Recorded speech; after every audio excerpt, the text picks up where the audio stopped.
Fujifilm X Half first released for $850. It got dunked on for its price to spec ratio. But now this is going for around $500 on eBay, which is what I was able to pick it up for. So I wanted to see if this camera maybe is worth that $500 price mark. And I've owned it for about a month and I've taken a ton of photos with it. So let's dive into if this camera is actually worth your money or not.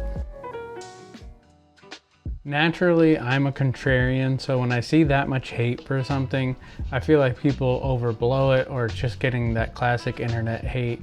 But when I saw the price, I saw where people are coming from with this camera. $850 was really steep, but being a Fujifilm fan that I am, I reviewed several other Fujifilm cameras. I wanted to give this thing a fair shake. So why don't we look at some quick photos I've taken with it so far. Always keep one in the chamber, so I'm never low on ammo, yo. Let me get into it. Every war got different battles, so I'm always staying ready for whatever on my travels. Yeah.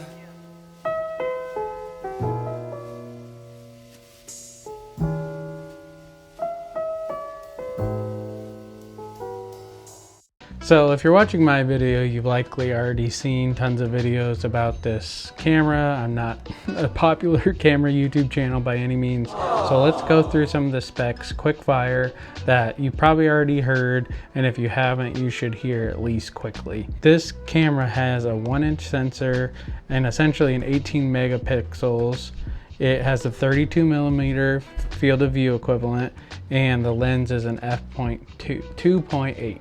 A unique thing about this camera is that it shoots vertically, so when you hold the camera like this, photos are taken like your phone, and if you hold it like this, they're taken horizontally, and these photos are JPEG only. The cold shoe on this camera is a dumb cold shoe, so there's no functionality to it.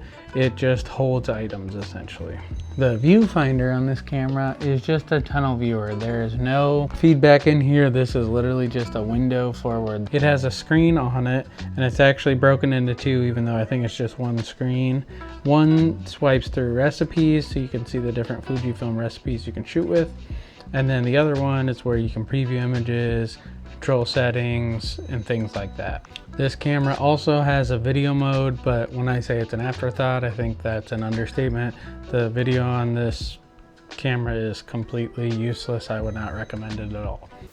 Filming some B-roll right now, and I just thought I'd show you a quick clip of the video, even with studio lights and just some natural light. I'm not sure the audio sounds very good, and I really doubt the video looks any good. That was rapid fire. There are some features I do want to talk about a little more in depth that other reviewers have touched on, but have really stood out to me. So let's take a look at some of the features that really matter to me on my daily shooting with it. Without a doubt, the best selling feature of this camera to me is the size of it. This thing is so tiny. It is smaller than my hand. Like I can hold this like feels like generally like a toy camera. Not that the build quality is terrible, but it is so small. I can put it in my pocket. I put it in my wife's purse while we were out, and if you need to carry it with you, it's really easy and not straining at all to hold. This feature got a lot of hate on this camera, but I kind of enjoy it. The fact that this only shoots JPEG. So this camera does not support RAW photos. Can't get the heavy editing that you'd want to, but the JPEGs do still have some editability to them. I think most people who are getting this camera aren't going to care too much about editing the photos that much, but from the JPEGs that I have had, I've been able to bring highlights down, boost shadows, things like that, just enough to make the picture slightly better, which is nice. Plus the JPEG only keeps it a little less serious. Like, not having the ability to shoot raw photos sounds like a hindrance, but it kind of gives you expectation and realize this for what it is. Like, it's not trying to replace any camera that's shooting raw for you. It's a fun camera that you snap pictures of moments in your life that aren't supposed to be that serious. They're not going to be something that you print and put on your wall at poster size. Maybe a little 4x6 would be perfect for that. And the thing I love about this camera unequivocally the best feature in my mind, and it's super cheesy, is the film mode. So the film mode essentially lets you load a film stock into the camera and takes off the screen preview and makes you shoot this like it's a film camera. So you can load in different numbers of shots, and you basically have to shoot through that roll before you can go back to the normal mode. And to develop that roll, you connect to the app. It brings in all the roll, and it kind of slowly develops each photo and gives you a sheet. And that is really fun experience with film, because with film it is really expensive, and that waiting and like that result of seeing the photos all at once is the most fun part to me. But it can be really expensive. So people that are shooting film, I think would enjoy this feature, even though it's gimmicky. But that's what by far I enjoyed shooting with the most on this camera, is pretending it's a film camera and shooting with it like that.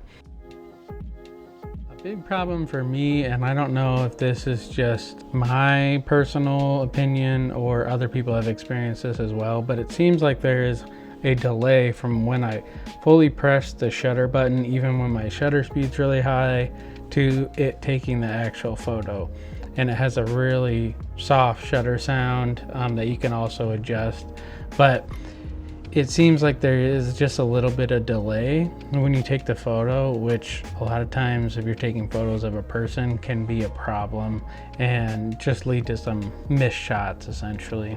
And obviously a big thing with this camera is the cost. So it was $850. We talked about how I got this for $500, and I do think that's a much more attractive price for this camera, and I think it's built okay.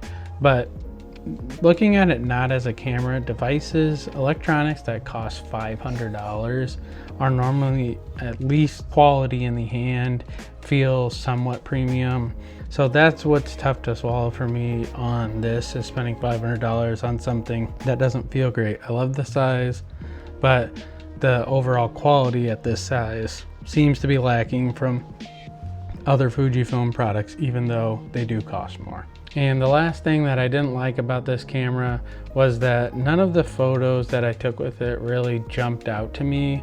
I've taken photos with cameras that are much more expensive than this and much less expensive, and I normally always get a few shots that really stand out to me, but nothing on this camera stood out. Like, a lot of the images were fine to good, but nothing stood out to me like I love that photo.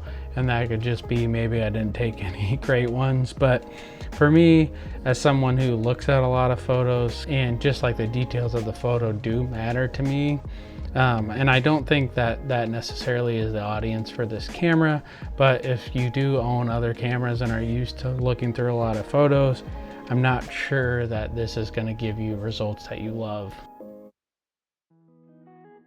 I want to talk about who this camera is for. And I really wanted this camera to be for me because I love to go against the grain in the camera community from time to time when they're dunking on a product. I just want to step in and be like, guys, you can get good photos with this. And the size of it is amazing. Like, being able to take this around in my pocket, and even if I have to carry it all day, it's no stress at all. But photo quality, I think, just leaves too much to be desired for me. Now, who this is great for though is someone like my wife or my friends who I hand a camera to and ask them to take photos. Like, the best experience I had with this camera was loading a film roll onto it for my wife and my friend's wife, and they shot a roll of photos during a trip, and we got to review those together and kind of experience them all getting developed at once and looking through those photos. Like, I think that experience is really fun. So someone who doesn't own a camera and maybe thinks they want a camera, but they don't want to learn all the ins and outs and menus and settings and learn that, they just want something to point and shoot that's different than their phone, and they feel like they're going to take more pictures with it. I think this is a perfect camera for that person. Even at $500, you're getting all the Fujifilm recipes that they can play with in an easy way, and it's a fun a fun camera to use, but for someone who has other cameras, I'm not sure it quite fits in with my workflow. But I could see how this would be a great expensive gift for someone in your life who is looking for a camera but doesn't want to know everything about cameras. One more thing before I go, I want to talk about alternatives to the Fujifilm X Half. If you're looking for a small camera to capture memories, but you don't think this camera is quite for you, I do think the Fujifilm X-M5, which I did a review on this channel, is a great option. It is more expensive. I think it's closer to the $1,000 mark, but the quality of those images are much better in my opinion. And you can just buy a smaller lens for it. The kit lens is pretty small, but even like a TT Artisan's 27mm is really tiny and it takes great photos. I got tons of compliments on the looks of that camera and the photos I took with it. So I'd highly recommend that if you're willing to spend a little more. Then the other options for someone probably like me or other photographers, if you're kind of drawn in by that film mode to just kind of take you out of that normal shooting experience, I'm going to test out the Camp Snap camera, and then Rewind Pix is a new one that just came out on Kickstarter that I supported. So I'm hoping to get my hands on that camera, and that's a screen-free experience that hopefully takes decent enough photos that I can find that joy looking through them like I was talking about missing from this camera. And then lastly, I think another way to get that kind of film look is actually just getting a film camera. So this is the Kodak Ektar H35, so it actually shoots vertically too, and it takes real film. Downside of that is obviously the cost of film, but it is really rewarding to take good photos on this, but you're gonna take quite a few bad ones. But I'm hoping to do a video on this and show you some of the photos I've taken with it, and maybe even do a little comparison to the Fujifilm X Half. So I appreciate you guys sticking through this whole video and talking about the X Half with me. I know this is a divisive camera and people will have different opinions about it, but it's an interesting camera, and I praise Fujifilm for going out on a limb and trying something weird. We need more weird, fun cameras, even if this one wasn't exactly for me. And if you watched this long, I'd really appreciate it if you left a like and subscribe to the channel. I'm hoping to do more camera content and just use my cameras in real life more, so you guys can see that and kind of see how you can use these cameras in your everyday life. Appreciate you guys for watching. Have a great day. Peace.